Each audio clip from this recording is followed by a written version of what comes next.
Hey guys, welcome back to my channel. I'm Jessica Flynn and I am the owner and maker of Flynn Sisters Boutique. I hope you all had a fantastic holiday and a happy new year.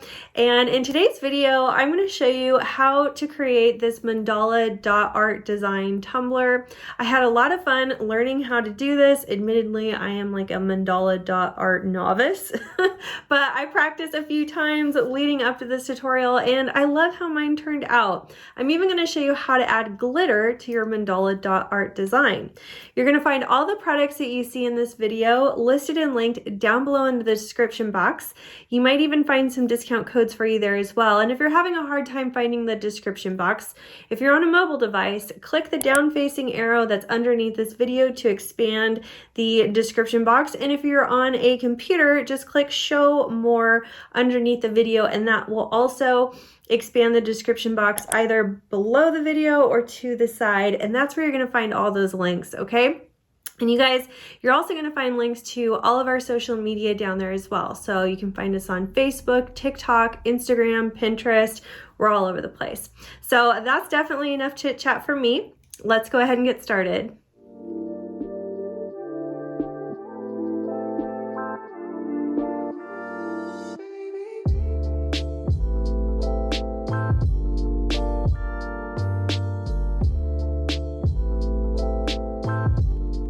You guys, so as usual, I'm starting with a fully prepped and sanded cup that I've already spray painted with a flat black spray paint. And this is the stencil that I'm going to be using today for our dot pattern. This came with a mandala art kit that I bought. I'm going to have this kit linked down below because all the tools that I use in this video came with this fantastic kit. I just love it. So once I have my pattern arranged on my cup, I did just tape it with some blue painter's tape, and then I double checked to make sure everything was nice and straight. Next, I'm going to stencil out my pattern using the white, like waxy pencil that came with the kit. I'm sure that like a regular white colored pencil would be fine. All right, and so once I got my pattern stenciled on there, I'm ready to paint. That little sponge came with the mandala art kit and I got it wet. So if I need to wipe off my tools while I'm working, it comes in really handy.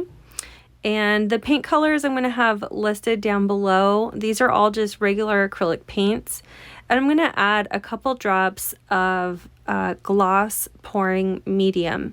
This is going to thin my paint out just a little bit so it'll go on easier without it getting diluted like if I were to add water instead.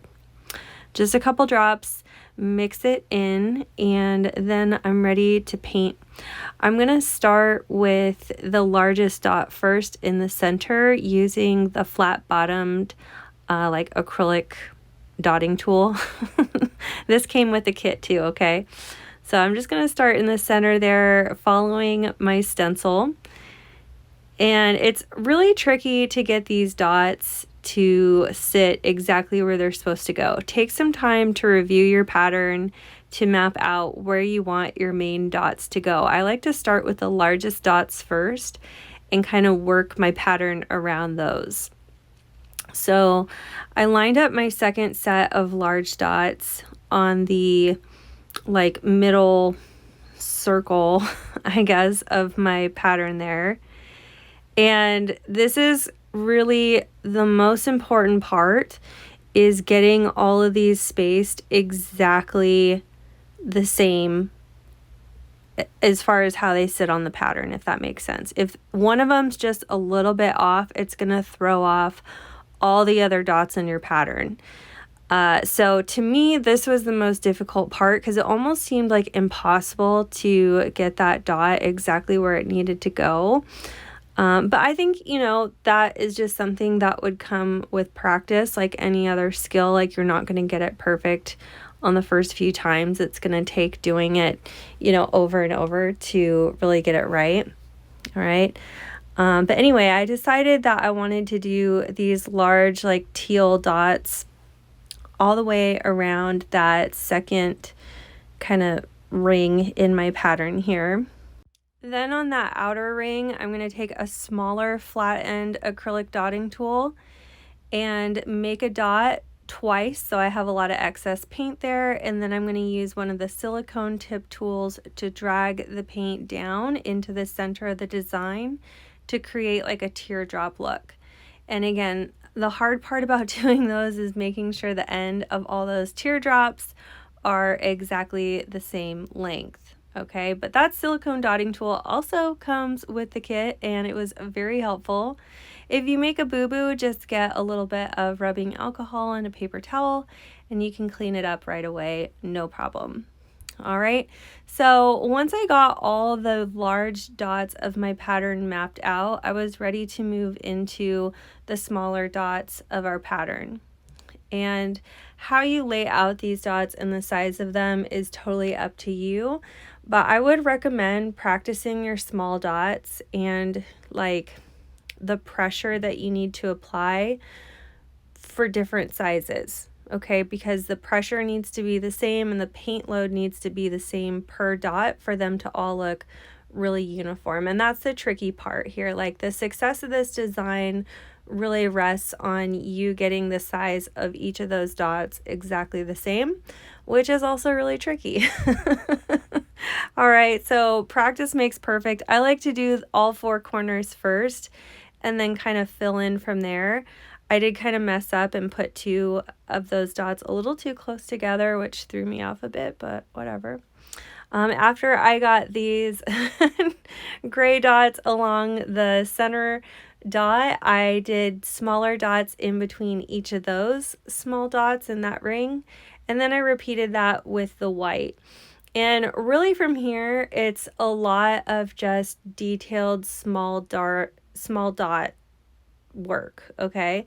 Obviously you can make them any size you want if you wanted to do all larger dots or what have you. And I felt like after I got like my large blue dots placed, it was really fun and easy just to add in those embellishing dots around the design.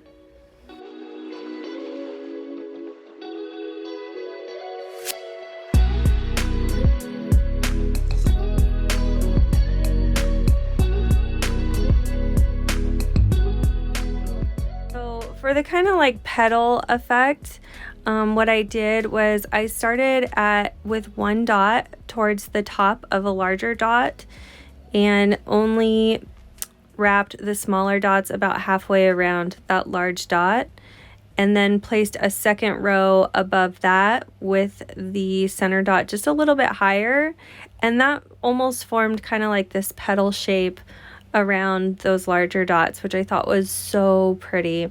This design kind of reminded me of like turquoise jewelry in a way.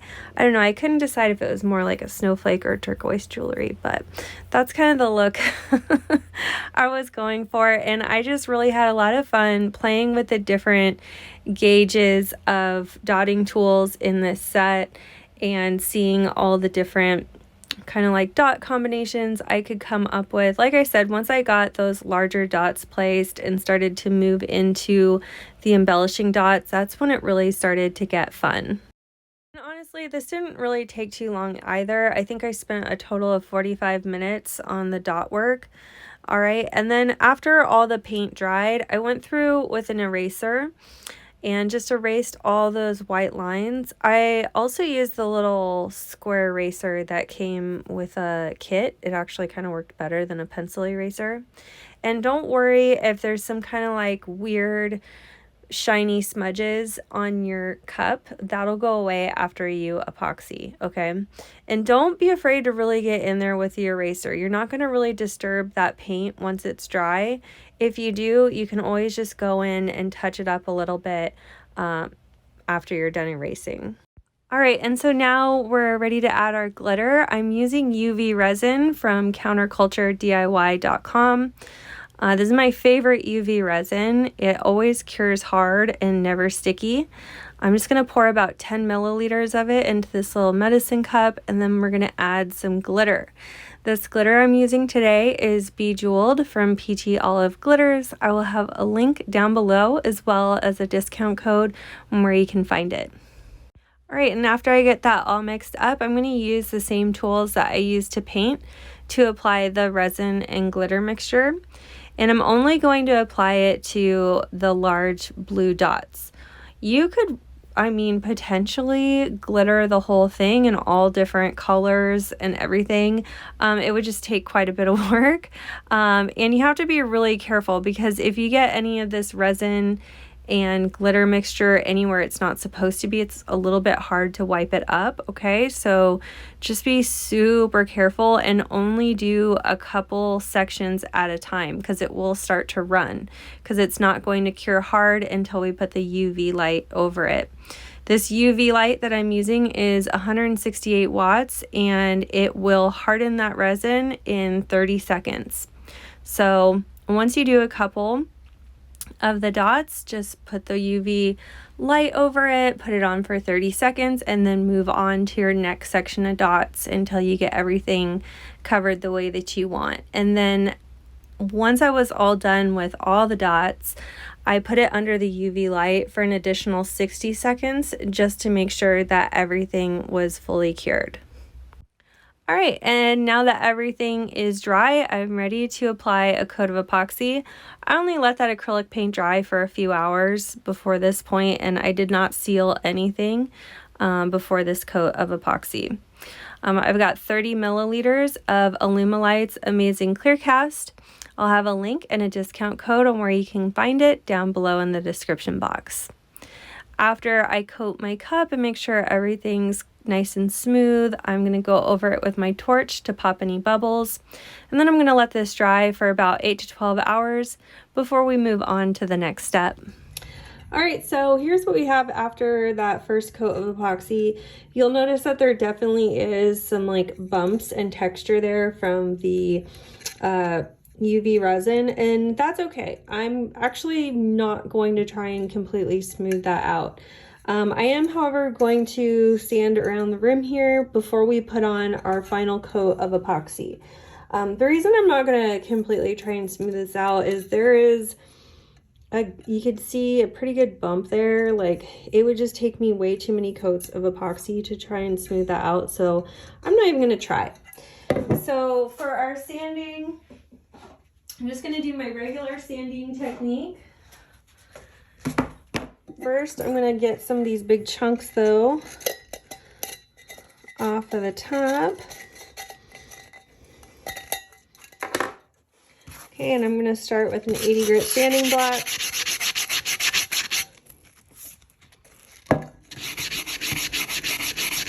Clean up around that top rim.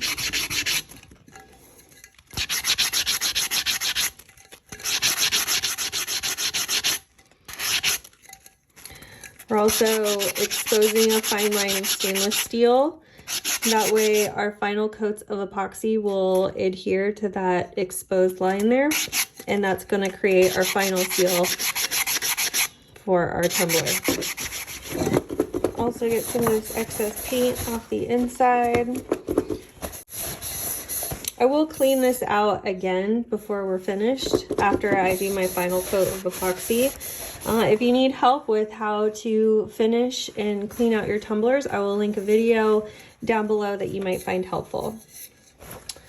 So I'm also just kind of knocking down any kind of sharper points around here. Spray this down with some rubbing alcohol. Wipe it down with a paper towel.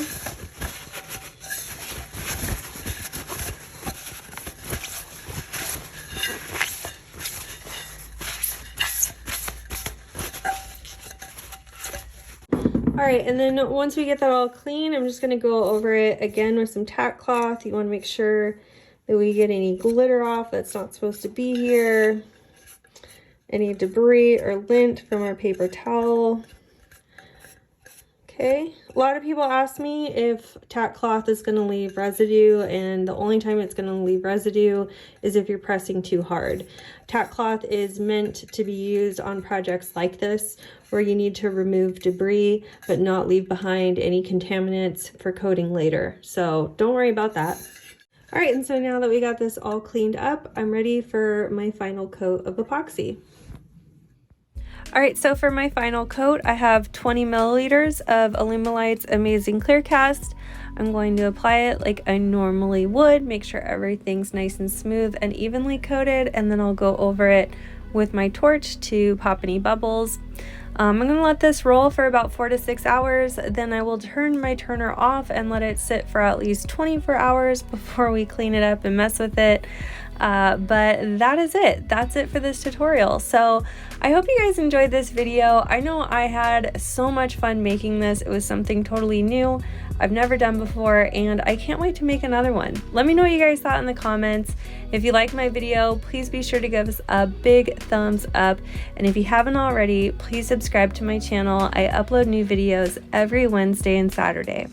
Thank you so much for watching, and we'll see you soon.